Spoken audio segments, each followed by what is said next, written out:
the last time I checked, everyone living and breathing and talking right now has a brain.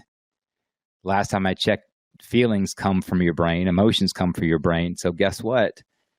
Mental health is always on the horizon with me.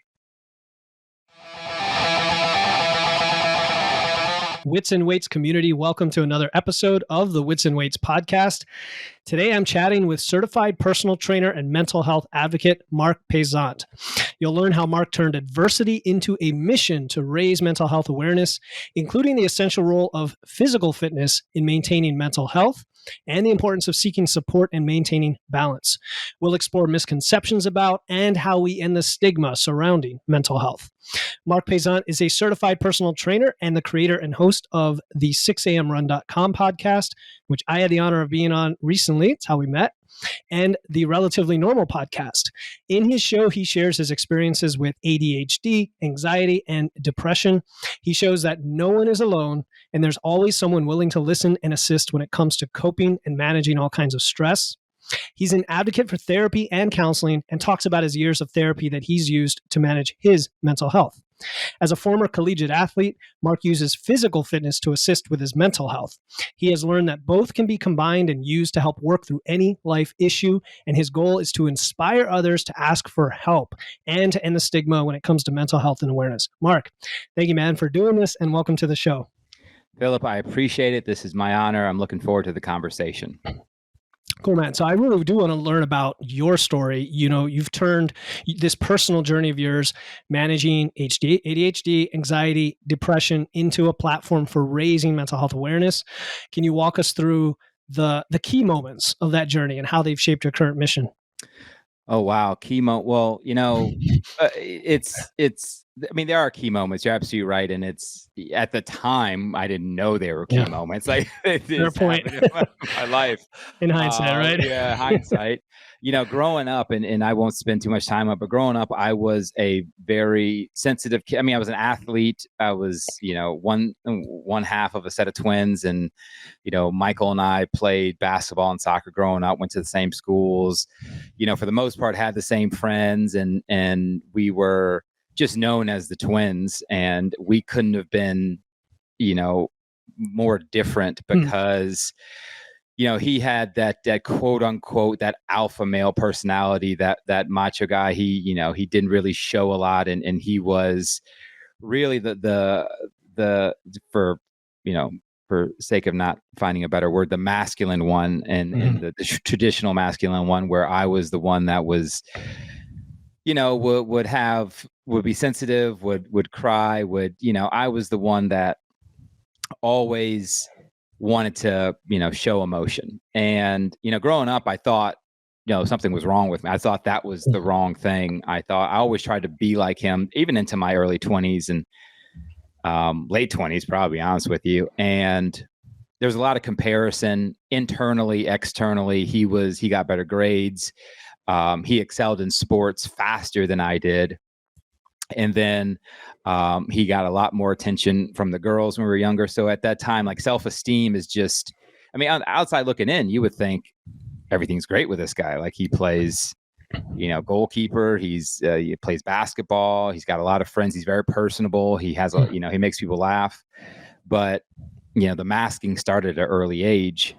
And then as I get into college, you know, a key point in college was me being thrown into just those shark infested waters of everyone was the man at their school.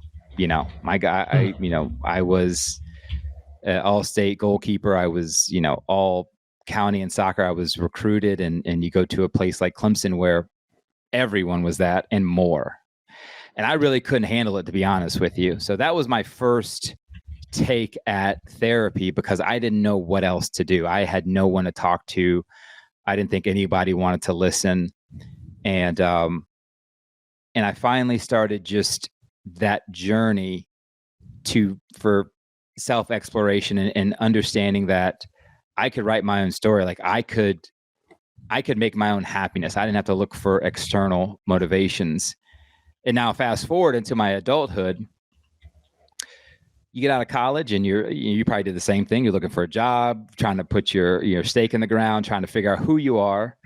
And I ate too much because it made me happy. I thought it made me happy. Went out too much, spent money I didn't have, drank too much, and ended up gaining over 100 pounds after college and absolutely just hating myself. And I don't use that term lightly, just hating myself. And was in a toxic work environment. I wasn't happy with my body. I wasn't moving. I wasn't staying fit. I wasn't hanging around with the right people. And then through a stroke of luck, I got involved with the right therapist. And on and off, I was with him for, almost 10 years, maybe 10 or 11 years, where he got to really know me and finally use those words, anxiety and depression. Like I didn't want to use them. I was wondering where that was going to come up, right? Some people are either in denial or not even aware they have something like that. I wasn't aware of the anxiety. Like the depression is one of those words where it's like people throw it around like, I'm depressed. Yeah. It's, but I was giving him just a high level view of my life. And he says, oh yeah, that's high functioning anxiety. And I was like, what?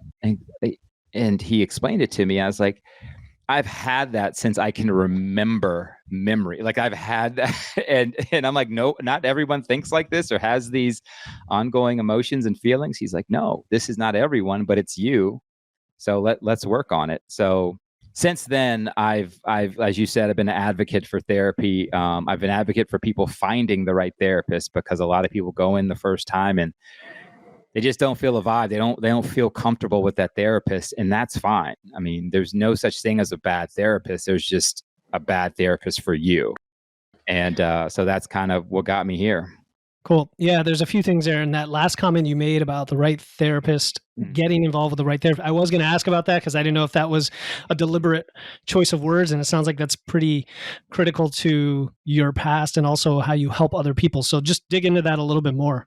Yeah. I had a night when I was working. I was in my mid to late 20s, and it was one of those nights. It was a bad night. And I really thought about just swinging my truck into oncoming traffic. Like I really thought, like I was like, someone has to listen to me. And I didn't do it. I ended up calling my EAP at the company I worked for and talked to a wonderful woman on the phone, and she set me up with a therapist.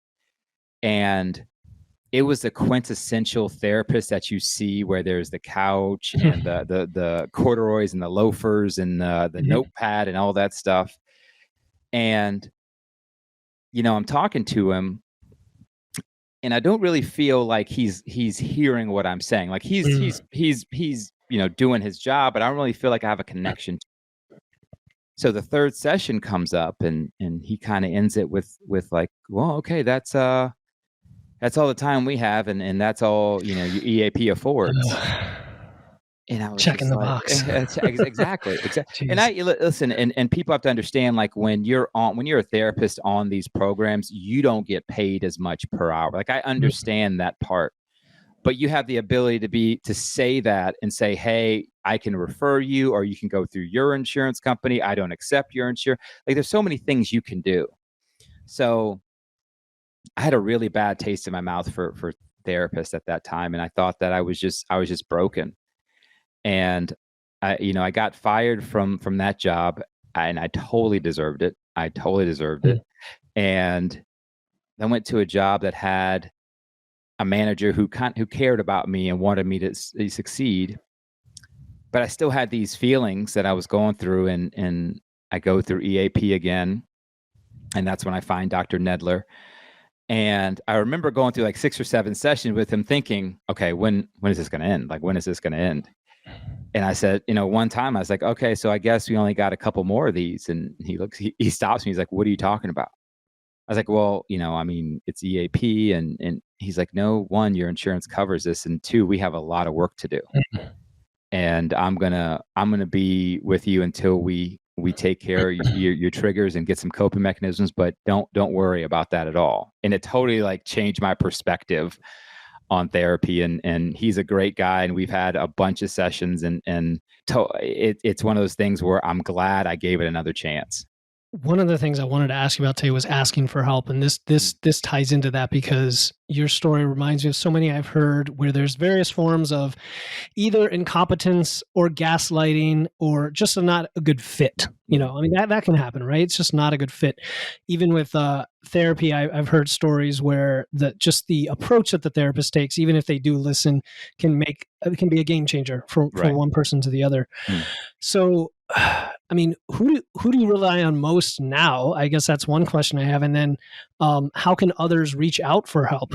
When I moved back down to Georgia, my therapist got his temporary license so we could have virtual sessions for a time as I found another therapist, and I got hooked up with a great therapist down here, and I stayed with her for about a year. But then, I noticed that our sessions were going smoother and smoother, and I felt really good. I was in a good spot. And we decided that, okay, it's been good. I'm available if you need me. But, it's kind of like what I tell the girls that I coach at a young age. I'm like, my job is not to coach you forever. Like, my job is to prepare you for the future. And I know that hurts. And I know some people like, oh, we want you to and I would love to coach them forever. But it's like that doesn't do anybody any good. That's a form of codependence, right? Exactly. And I depend on myself making sure that I'm honest with myself, and that I look for the triggers, and I don't just look for time to heal all wounds, basically like I used to, where I would get depressed and I would just say, okay, in a couple of days, in a couple of weeks, I'll be fine, and just ride it out, and literally ride it out. And it would be a terrible couple days, couple weeks. But now, there is the positive self-talk. I'm not so negative to myself anymore when I speak. And there's, let's be honest, there's the gym, there's running, there's forms of exercise, there's getting up and dancing at my desk, there's writing, there's, talking to friends that I never used to do before. Like, I used to get in a depressed state and go lay down and just lay in the dark for hours at a time and just wait for it to go away. And that's not hyperbole. When there was one time I sat on a couch for 2 days straight and only got up to check my work computer and to go to the bathroom and eat. 2 days straight. I was beating myself up internally. I was like, you need to do better. Like, I wasn't treating myself like a friend. And now I've turned that around, and I'm, for lack of a better term, I'm cool with myself now. We're good. Yeah, that's awesome. No, that's great. So the gym thing, here's what's interesting is that you were an athlete young, and you went to, like you said, Clemson, the shark-infested waters and all that. Yeah. And so it sounds like the gym or lifting, exercise, running, whatever, was not a coping mechanism, and it became one. So how did that happen? That's correct. Well, you have to understand, and a lot of people do, like, from the time I was 6 to the time I was 21, someone was telling me to stay in shape, and someone was telling me to go for a run, and someone was telling me that I had a game and I had to practice. And I absolutely despised the gym when I was in college and high school. I despised it. I didn't really care for it. It was something we were forced to do. I didn't see any benefit to it. And I kind of just went through the motions when I was there. Looking back, I probably lost a great opportunity to get myself in shape and use that as a coping mechanism. But, when I was gaining the weight, I knew in the back of my head that something had to change. I didn't know what was going to change it, but something had to change. And I thought it was going to be my wedding, and I had 9 months, 10 months to prepare for my wedding, didn't lose a pound. And then, my wife and I started talking about what our future is going to look like and how many kids we're going to have. And I'm like, okay, well, I want to be around for them, and I want to be able to play with them and practice sports and just go outside and be a dad with them. And that's when it clicked. And I just started running. Like, it was like the Forrest Gump thing. I just started running. Like, it was hard as hell, but I did it. And looking back, there was 2 things that I did. I'm not going to say I did wrong because that'd be critical. I'm just going to say I didn't know any better. One was the shoes I was running in some shoes with no support. Okay. Nothing against Nike. I wear Nikes now in Sauconys, but I was running in the wrong ones. And I was running away from my day when I went on my runs. So basically, if I'd be stressed at work, if I'd be stressed at home, I'm going to go for a run and forget about it. And I know some people are listening and like, oh, that's what I do. That's the good thing to do. The only thing about that, for me at least, is that I still had to come back to that. So it ruined my burn at the end. Like I'd feel good. And then, but I sit back down, I'm like, oh crap, I still have this call to get on, or I still have to deal with this. So where's the fine line there, right? Between this unhealthy escape and healthy escape. Where is that? Correct. And the unhealthy escape is basically getting something that stresses you out and saying, you know what, put my shoes on, I'm going, because you're taking that negative energy. Okay. And what I've done, I've kind of flipped it, is I've seen the stressor come, the trigger come, and I've taken a moment to put perspective around it.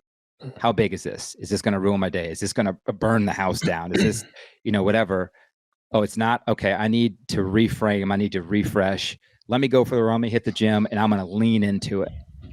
And what happens 9 times out of 10, especially on my runs, is if I have something that is complex that I need to really think about on my runs, I get this sense of urgency and this reframing of the issue. And I come back and I'm like, oh, I got it now, or at least I'm calmer now.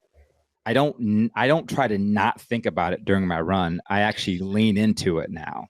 And use the run to reframe it. Oh, I love that. That is really, I could definitely see that from my personal experience when I'm like doing heavy squats or going for a brisk walk, whatever, where you're just processing. It's a form of meditation in a way, Exactly. That's exactly what it is. Yeah. It's exactly what it is. So going back a little bit, you talked about a few different phases. First, being forced to do stuff, which I get that, especially as we're kids. I mean, just a trivial example. I grew up in South Florida, and they made us take Spanish when I was a kid, and I just rebelled. I did not want to learn it. And so now in hindsight, I'm like, I should have learned it. That would have been a great, but you're a kid. There's so many things that are different at that age. Then later on, you said that you had an incentive of your wedding, but it wasn't enough, which is what we might call that an extrinsic motivator. And it just wasn't sufficient to overcome the friction against it. And then being a parent helped it click. Right. And I mean, to me, there's a depth of meaning there that didn't exist otherwise. How just exploring that a little more, what do you think was the difference? Because for some people, a wedding is enough, perhaps, at least in the short term. My wife and I, before we got married, we were together for 10 years, and it's not as easy as just being together. Like, she graduated a year before me.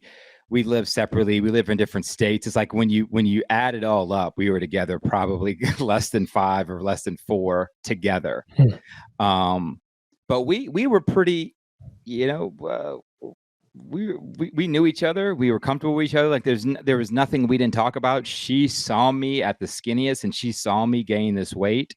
She was not staying in shape either, but she liked salads, and I liked hamburgers. So I mean, you can understand if one person is like, oh, I really feel like a good salad. I'm like, okay, you get that. I'm gonna get the hamburger and fries. Like, sure. Which one's gonna gain the weight? So it's not like either of us were in great shape. So, although in our wedding photos, like, she looks amazing and I look like I'm 320 pounds, but it is what it is. So, but it got to a point, we're living together, we're married, we have an apartment, and we're saving up for our first house.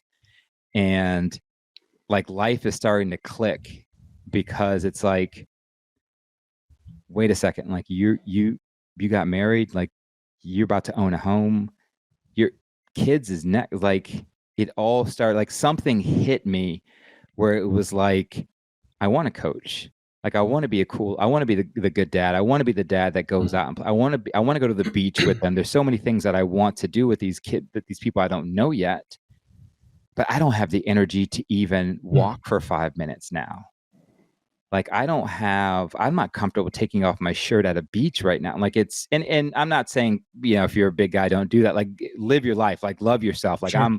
Whatever weight I was right now, I'll tell you right now, I'd be cool with that. But I was like, I started to think about my time as a kid and what my parents did for me. And my mother was overweight, and then she lost a bunch of weight and she started hanging out with us. And my dad was always in shape, and he was with us. And I think it just started to click. Like, I I want to be the father like my dad was, and I can't do that if walking 5 minutes makes my ankles hurt, or waking up in the morning I have to stretch my back because it's so tight. It's just all these things kind of just threw themselves at me at once, and I said, okay, I gotta do better. I gotta do better. And the biggest part of that actually wasn't even the running, it was really the nutrition.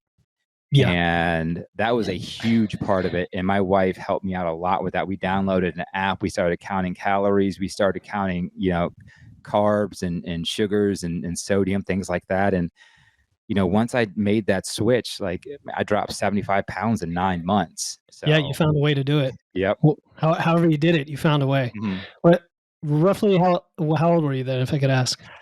So I got married when I was 31, and this all started to happen around 30, 31 and 32. So Okay. literally right after my wedding. So Yeah. it all happened very quickly. It seems things seem to accumulate, in through your teens and 20s, where you make all the choices that don't necessarily have consequences, and then they start catching up, and you're Yep. always in your 30s around 40. It seems Mhm. I hear these stories. So let's talk a little bit about your routine, because I do want to get into the physical fitness side. You've alluded to things here and there. You've alluded to running and your nutrition. What is your philosophy? What is your recommendation on working out for people who are listening in general? How does someone get started? Do they go to the gym? What do they do to get going? Well, I say that. Well, I went through a couple different things, and of course, I did the whole. I don't know if I can name drop, but a gym that ends in olds and starts with a G. But Mhm. I did the whole, hey, come in and try us for a week for free, and you get in there like, how did I end up with a 3-year contract? Like, what Mhm. happened? And so, um, I started there, and it just didn't work out because I'm a first time gym goer. This is back in my 20s, and I'm going at 6 o'clock at night after work. And it's like everyone goes at 6 o'clock after work. Mm. So couldn't find the machine I wanted, didn't know what I wanted to do. Did I want to run on the treadmill? Did I want to do Stairmaster? Did I want to do weights? I didn't know what to do with the weights other than bench press. Like, I didn't know anything. So that stopped, of course. And then, So basically, you fit into the exact target market of big yes, box gyms. Come correct. in and then stop coming, Stop please. coming. Give us your That money. that was me. That was Yeah. me. And so I just stopped going, and then I started up again. This time I had a friend going with me every day, or every other day, excuse me. But neither one of us knew what we were doing, and I was getting in better shape, but I wasn't eating well. And so that's, you fast forward to me starting to run. And I will say this about anybody who wants to run or get into a fitness program: don't join the gym up front, because it involves discipline, it involves commitment. Test yourself. If for 30 days you can go for a walk for 30 minutes 5 times a week, if you can do that, if you can have that discipline, then maybe try the gym. But I would not say go to a gym up front and start going unless your plan is to get a personal trainer, because at least that way you'll learn what you're doing. But of course, now we're talking about spending more money, and people might not want to do that. Oh, hold on. So, yeah. I think you're hitting on something very important for people, Mhm. right? Because I didn't have anything stick until I did CrossFit like 10 years ago, and that was Mhm. because there's a coach telling you what to do. Of course, I wanted them to tell me what to Mhm. do, right? Yep. And a structure. There's some structure, because we do like to go out for get the shiny thing, Mhm. even if it's food tracking. If we don't know what we're doing, we just get an app and we just go. It Right. may not be the smartest approach until we take that one first step. Okay, I'm going to track protein, or I'm going to do this one thing.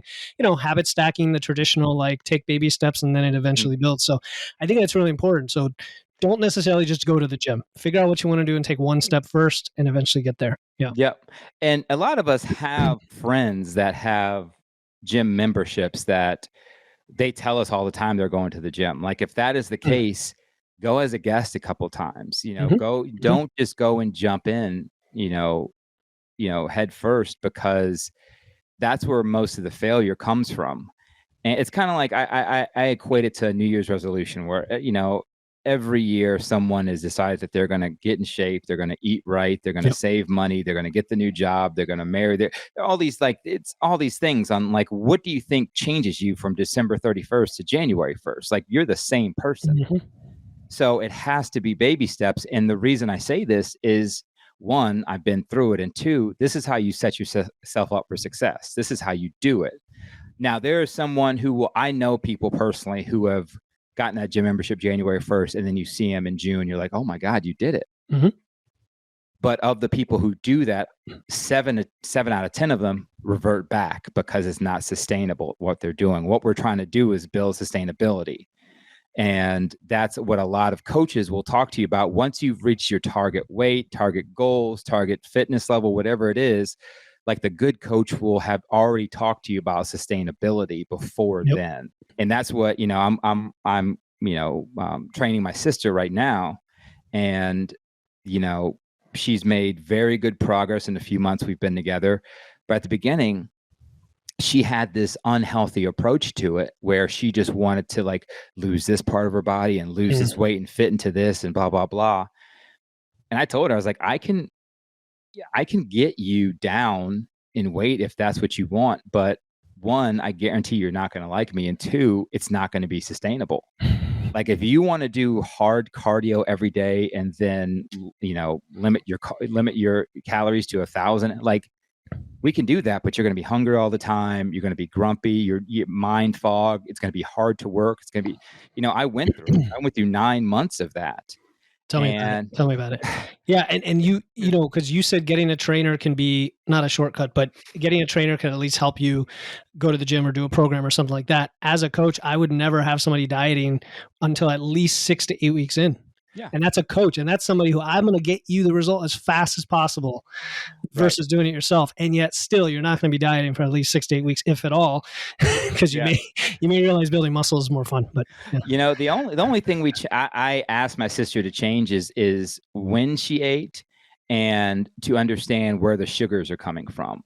Because a lot of people they'll eat a great protein filled breakfast. They may do a small lunch and then do a healthy dinner and then have 2 glasses of wine every night.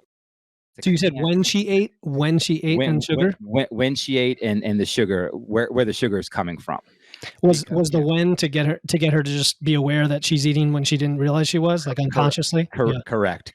Yeah. So Good she has the tendency to be a night owl sometimes. And of course, when you're a night owl, you snack and you'll have another glass of wine, and it's like, you don't see anything of it, but it's like you're kind of taking away your gains if you do that. And the thing about the coaching and the thing about the personal training is not telling somebody that they can't do it. Like, I'm not going to tell you can't do it, but the fact of the matter is that you might not know how to right now. Mm-hmm.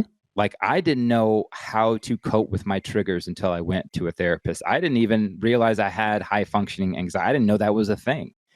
It took another therapist to kind of say, hey, talk to your doctor about ADHD, because from what you're telling me, again, we're not experts in everything in our life. Like, that, it hurts to say it to a lot of us, but in fact, the more that you acknowledge that you're not experts in almost everything, the more you can grow, right? Because then you're going to seek out those experts to help you out. Yeah. Hi, this is Allan. I just want to give a shout out to Philip Pape at Wits and Weights for his nutritional coaching. His coaching is based upon science, research, intellect, and wisdom. His coaching is safe, supportive, connecting, and it actually has helped reset my compass in terms of how I direct my health, the action steps I do, and really, really has helped me regain trust and belief in what my body can do and how my body can change. The team that I coach, the soccer team I plays for, is there. The team name is Sky Blue after the WUSA team, but our jerseys are purple. So the girls named themselves the Grapes, the Savage Grapes. So I think it was great.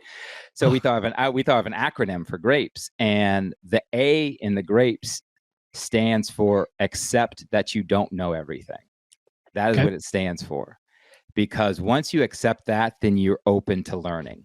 You're literally open to learning. And, I started running heavy to begin with, and I didn't want to go. I fell in love with it. I really did. But I also fell in love with limiting my calories and looking at that scale every morning. And if it did not go down by at least half a pound every day, I thought I failed. Okay, so you're saying this was later, or you carried some of your mental health? Yes, this is at the beginning of this is at the beginning of my fitness journey. So when I started to run and I'm thinking I'm doing the right thing. And the thing about it, Philip, is that people are seeing me and they're saying, "Oh, Mark, good job. You're looking good. You're looking great, Mark. Sure. Keep it up. Keep it up." So I'm hearing that and I'm getting validation and I'm like running more.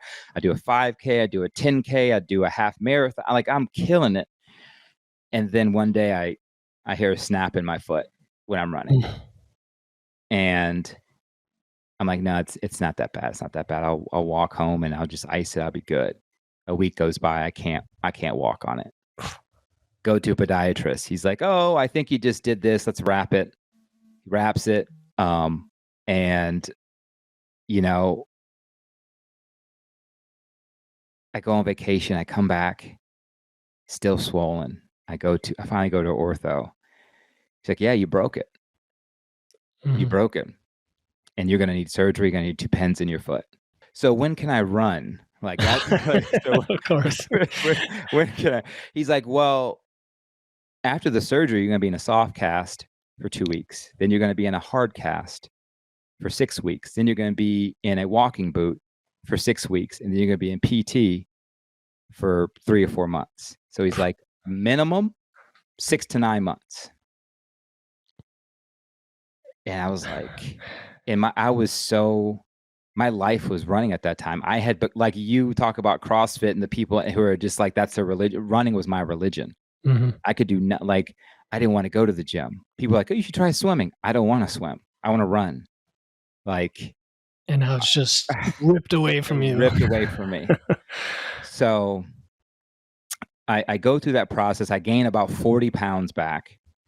And I go through the physical therapy and it's not feeling right. My foot and ankle are just not, I'm still in pain and I'm pushing myself through runs. Every run hurts.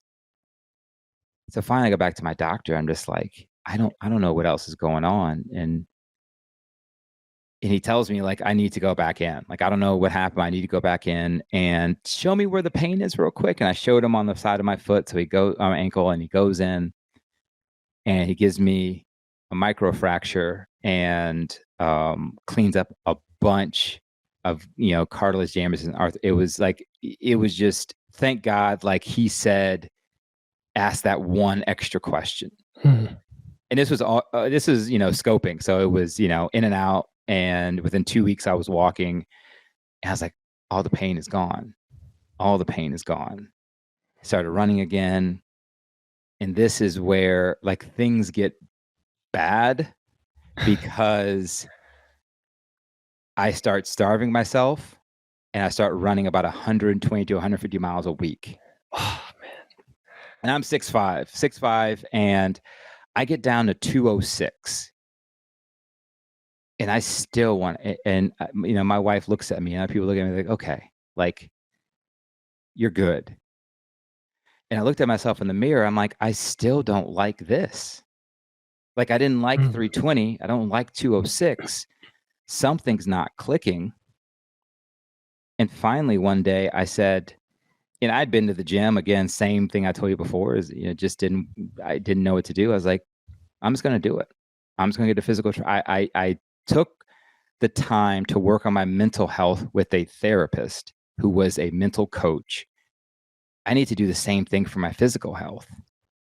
And I have never, ever looked back. It was the best decision I have made in the past couple years of my life because one, I love to learn. I'm always in a growth mindset. And two, just, being physically strong and mentally strong at the same time. Like I can't really explain that feeling. Like it is euphoric because I was doing one, but not the other. And now I'm doing both. So I'm missing a little bit of a piece of the puzzle here, because I want to connect the physical and mental health, which comes first, and maybe that is too simplistic. But from the point you got your foot repaired, but then you started doing all this running and losing all this weight, and then you said you got a coach and then never looked back in that. So fill in the specifics on that piece for us. So, I was in the DC metro area, and a few years ago, I lost my mom, and she lived down here. My wife and I had made a decision that we wanted to move down here to be closer to my family and her family. And, so the stress of the move, the stress of getting kids into new schools, like everything, I wasn't able to work out that much. And I started to gain a little weight, and then I lost it by running. And then, I was doing a lot of work at that specific time mentally. Like I was in therapy. I was working on my mental health. I was making sure I was taking care of that every day in the mirror, whether I was at 206, 215, 225, 235, back to 220, back. And you see where this is going, because that's one of the most unhealthiest things to do is yo-yo. I just never was, something was in my head. I knew something was missing. Something was missing. And, COVID hits, and no one's going to the gym. I'm just running, and still, I wish I could verbalize like the feeling in my head, because don't get me wrong, I looked in shape. I looked happy. You would think he's going to therapy, he's good, but my body, I didn't like my body. I didn't like it. And I just, one day, the thing about runners, and if you're a runner, I apologize, but this already. If you just run, you're pretty weak. Like that's it. It is what it is. Like you're pretty weak. You have your graded endurance. Like you're really using a lot of the long muscles and you've got the skill. You got the skill.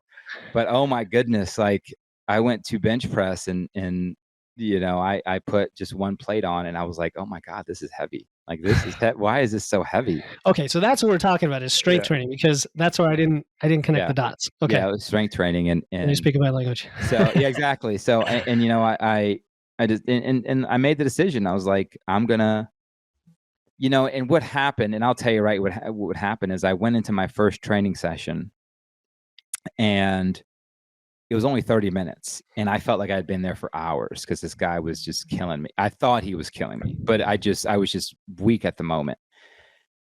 But he automatically challenged me, just like therapists challenge their clients to look for triggers, to be nice to themselves, to open up, be vulnerable, things like that. That was the first time that someone was challenging me that I didn't really have. I wasn't responsible for going. Like he wasn't a coach in the fact that how my high school or my soccer or my college coach was, that I had to go to practice, but he was kind of challenging me to be a better version of myself. And I started to look at that. I'm like, there's something here. There's something here that I can connect to what I'm doing in the rest of my life. And I think a lot of people miss that point, Philip. I think a lot of people miss the fact that they see the gym as this place where people go to get big and vanity, and they see that. But it's like, what? This is a place where people go to be at peace. This is a part of my day. This is a part of my morning routine.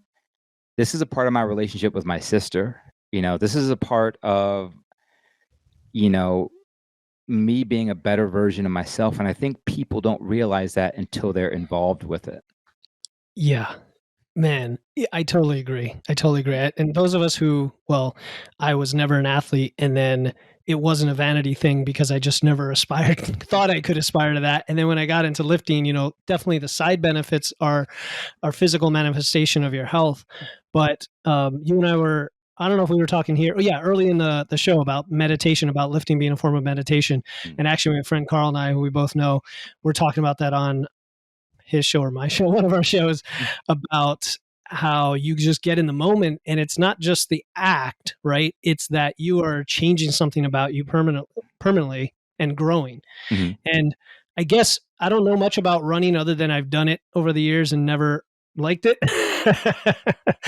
to an extent. I like sprinting, I'll be honest, but I guess you can only progress so much in that way doing running. Is that the contrast for me? Because I wanted people to make a very concrete contrast of like maybe the physiological connection between lifting something heavy, being that human experience, being in the moment, and what you get out of it, and comparing to other forms of movement. I want people to understand this wholeheartedly. Lifting helps your runs, literally helps them. It's not me just saying it, but anyone who's listening who's a runner understands that feeling of like, when you start running, you're like, oh, this is so hard. How do I do this?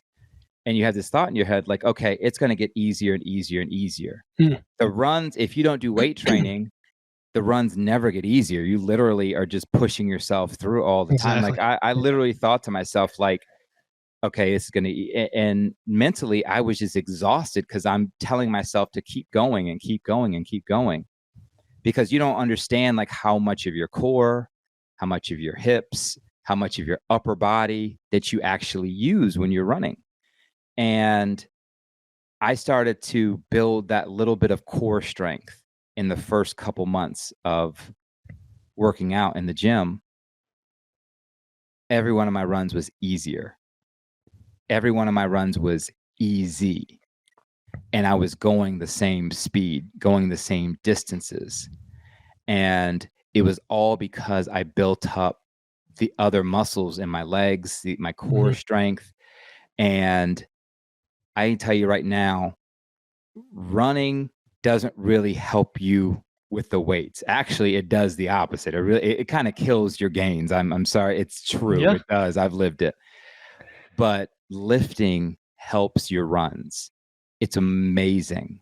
And what people don't understand is there's a big thing, especially with women, that say, I don't want to get bulky. I don't want to get bulky. I don't think people really understand what it takes to bulk. Like none of us are going out eating thousands of calories that we need to burn off every day. Like you don't just bulk by going to the gym every day. Like you bulk by your nutrition is how doesn't you happen bulk. by accident. Yeah, exactly. But I tell you what, if you are eating correctly and, running burns all your carbs and all your sugar and you put it right back in your body. But if you do the right thing and keep your heart rate at the right levels, and you will build that muscle that you've absolutely killed running. And because think about it, it's physiological, and you know this already. Like when you run, you have little micro tears in your muscles, just like the same when you're lifting weights. But when you run, like when you're burning those calories, those are sugars and carbs, your body wants those immediately. So you put those right back in. It does not help your muscles rebuild. You're literally, your muscles are just glycolytic. Yeah.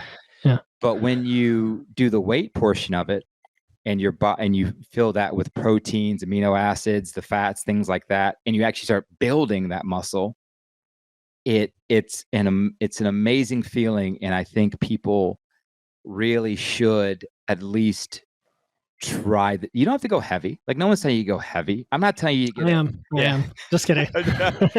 go really heavy. Like of course, heavy is all relative, Yeah. I mean, if you don't start with 3 plates on your squats. Like, No. Are we even talking? No, but it's like, and the cool thing about people think I got to get a trainer every day. You can get a trainer for once a week for 30 minutes. Literally once a week for 30 minutes. And that will be enough for a lot of people. That will be enough.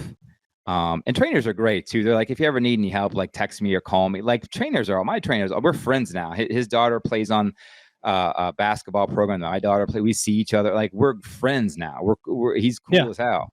So, the main thing is having somebody there you could ask a question. That's sort of what it comes down to. Because I know even to this day, I'm in a barbell club that has a really good trainer, and I've squatted thousands of times, and yet still I'll send him a video and there's some little thing he'll see. So it's worth it for sure. Yep. Yeah. Man. Yeah, no, I could talk about lifting all day.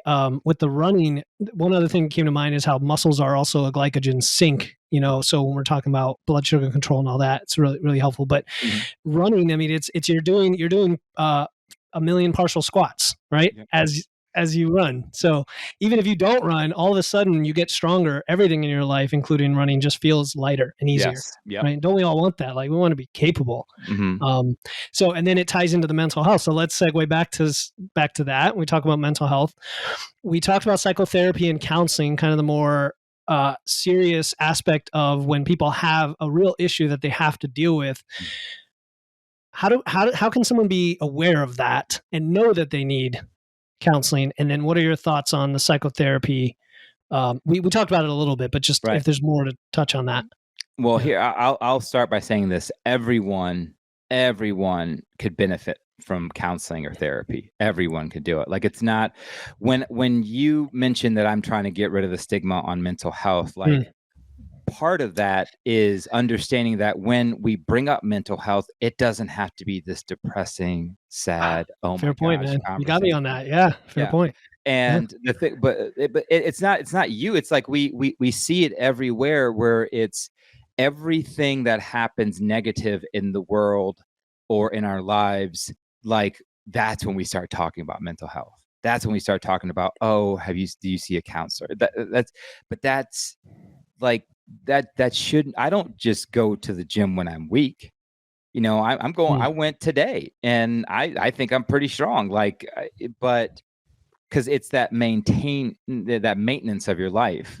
So what I want people to understand is that you don't have to be going through life-altering changes. You don't have to have, witnessed the death of a family member, or just gotten laid off, or broken up with your significant other, or, whatever, to really talk about your mental health. Mental health is when someone's interviewing for a job and they feel those butterflies in their stomach.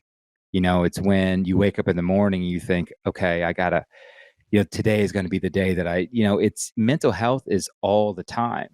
And that's why I think it's so important to at least continue this discussion. And I know people think that I probably talk about it too much. And honestly, I don't care, because I want to talk about it more, and I want people to be okay talking about it and being vulnerable. And it's, it's nothing that has to be prefaced with like something. Okay, hey, guess what? I really need to talk to you about mental. Like, no, it's you coming in and being honest with your loved ones and telling them that you're stressed, telling them that you don't feel up to it today. Being honest. And how many times have we forced ourselves to do things that we did not want to do? And the only stories we hear about in regard to that is oh, I didn't want to do that, but I did it, and I'm glad I did. We never hear the stories of I didn't want to do that, I did it, and I feel worse for doing it. We don't hear those because no one talks about that one. That's the one I want to hear about. Because someone didn't listen, you didn't listen to yourself. You got it's one of those things where, yes, behavioral based, cognitive based therapy, psychotherapy, all that stuff is great. Getting the right medication, making sure people that are bipolar get the right medication, or major depressive episodes, and all that stuff. Like I want that to, of course, be a focal point. Like I want those people to be taken care of. But at the same time, I want people to understand that the last time I checked, everyone living and breathing and talking right now has a brain. Last time I checked, feelings come from your brain, emotions come from your brain. So guess what? Mental health is always on the horizon with me. So many thoughts. You sparked all these synapses in my brain because oh man. Okay. So there's a bunch of things. I want to break this down. The first thing, the idea that mental health is actually the root of everything. It is, that's kind of where I'm glad you kind of ended there, because we were talking about physical health, but none of that means anything unless you have this brain that lets you think and control your muscles and control your hormones. And I mean, it does everything, right? You think about hormones, it controls everything. Let alone the amazing creative thinking and ability to empathize, and the ability to know what other people are thinking, which is unique probably to humans, we think. Maybe dolphins can do it or something, we don't know. But in fact, there's some aspect of human evolution, if you look at how only tribes survived. There's a genetic component to being social creatures using our mind and understanding others' minds. Anyway, I'm going off on philosophy here, but a few other things. I used to be the type of guy that was very cynical about formal psychotherapy. And, I use the word shrink disparagingly in the past and so on. I don't do that anymore, but I've also never sought formal therapy. However, in the last year and a half, 2 years since I've been in this nutrition coaching space, doing podcasting and talking to a lot of people, especially people who caused me to be more introspective like you, Carl, and many other people that I've met, who also inspired me to look into positive psychology, which is the idea of not always focusing on all the ills of mankind, but even when there aren't ills, that we still need to elevate ourselves. I realize that therapy is all around us if we look for it. It's our spouses, it's our friends. When you help somebody else, the evidence shows you get the biggest boost of happiness just from helping somebody. And then again, podcasting. So this is my takeaway. It's like a really big revelation, and I want people to hear that like everybody can be your therapist, so to speak, without seeking formal therapy. But this social connection and relatedness is probably the key the glue that holds it all together. What do you think about my rant? It definitely is. It definitely is, and I want people to understand. Like the first episode of Relatively Normal was titled "Be a Friend," and what I meant by that is it takes intent. Like people need to be intentional with this, but take just the three words. How are you? How many times that's said in a day? How many times you hear that in a week? How many times? How's it going? What's up? Whatever it is, and how many times we actually answer that question? We rarely do. We rarely come off cliche or in passing, whatever. And my how are yous are authentic. Like I want to know, and I think more people should want to know, because I forgot who said it to me lastly, but I say it all the time, is you never know what someone is going through. Maybe this conversation is the one that saves somebody. Maybe this time I spend is what gets somebody, over the hump. And I don't mean to put pressure on people. Like that's not the point of all this. What I mean to do is have people really be intentional with not just the words they say, but the conversations they have, because this is a thing that happens all the time, and especially around men. Like women do it all the time, but especially with men in corporate environments, especially when women are around, is that I want everybody listening to like the next meeting you're in, the next conversation you have with multiple people. I want you to just count of how many times someone speaks right after someone stops speaking, like literally right after. And then think to yourself, there's no way they could have paid attention or been listening to what they were saying. They were just waiting for their turn to talk. That's all they were doing. And, men kind of do it as banter because it's fun. We go back and forth. We're saying movie lines and we're being stupid and silly. But I can't tell you how many times early in my career, early in my life, where I would be in these circles and people would be talking and it'd be a serious conversation. And right when someone would talk about something that affected them, the next person would talk about something that affected them too. Oh yeah, I know exactly what you're talking about. This happened to me and blah, blah, blah. It's like, wait a second. Slow down. We need to go over what this person just was vulnerable enough to tell us about. Let's not just jump into comparisons. And to be honest with you, I really don't care what you have to say right now because my friend is hurting. I don't want to jump in and say, I'm guilty of this. I used to do it. But it's one of those things where you have to be intentional with, as this person is speaking, you're taking in what they're saying, you're being an active listener, and then you're pausing for a moment after they're done talking because you want to take it in. And these are the things that you kind of learn once you do it long enough. And once you start, like, that's what a friend does. A friend doesn't just jump in to say, hey, the same thing happened to me. This is what I did. You should do it too. It worked like a charm. And it's like, oh, Thank God. I mean, and it's, men, we're built to be problem solvers. I understand that. We shouldn't stop doing that. But at the same time, it's like, listen, not every, screw needs your screwdriver. Like sometimes you need to sit back and watch somebody else fix their own problems because that's what they want to do. You got me very hyper conscious right now about my listening skills with everything you just said, because that is so intense, man. Like, it's true that we interrupt and we jump to conclusions, and God, husbands and wives, it's just a classic stereotype of, I immediately want to fix my wife's problem as soon as and look, now I'm talking about myself, but I think I am relating to what you're saying. But so now, like, my wife called me out. My wife called me out on that. She literally did, because we were talking about love languages and what she needs and the quality time she needs. And she told me, she's like, you don't really listen to what I'm saying. You cut me off a lot, and then it goes off the rails. And I'm like, oh yeah, I do that. I do that. So now I'm very conscious about getting into a mood where it's like, she is talking, she is explaining her day. She's nice enough to include me in her decompression of her day. Like that's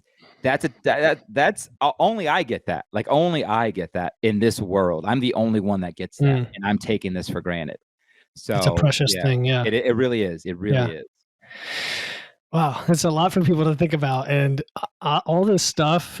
I would have said a few years ago that it doesn't matter for your physical health, and I'm completely the opposite now. Right, like just. And you put it in perspective throughout this conversation. So I probably have 5 or 10 other questions I could have asked, but since we're short on time, I'm going to leave you with my favorite penultimate question, Mark, and that is there something you wish I had asked you, and what is your answer? Something I wish you had, I wish you had asked me, how are you? Literally, how are you? No, I'm kidding. I'm joking. I think I did before we recorded, but you know what? We could have just said, "Hey, good," like we always do. I'm joking. I wish you would have asked me like how this whole change in my perspective and becoming that whole mind body connection has affected my relationships with people in my life. It's a good one, because I'll be honest with you, my circle has gotten smaller and smaller as I've learned more about myself, because you start to figure out where's the positive energy coming from. Because I've become an energy person, not the guy who's going to go buy crystals and lay them out. And I'm not vegan. I'm just kidding. I'm joking. I don't want everybody getting at me, but I think you lost 0 subscribers of this podcast, so you're okay. Good. So, but I'm all about the energy I put out and the energy I get in. And I think about, what is this person adding to my life?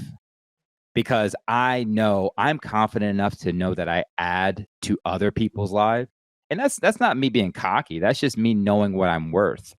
So I think, what is this person? And my circle is actually quite small now. So that's the only thing I wish you would ask, but I think I answered it now. You answered it. And that's a reminder that it's not about how many friends we have on social media or how many friends we think we have in real life, if they're not real, true friends that add value to us, and vice versa. So Correct. It's a great message. All right, man. Well, where can listeners learn more about you?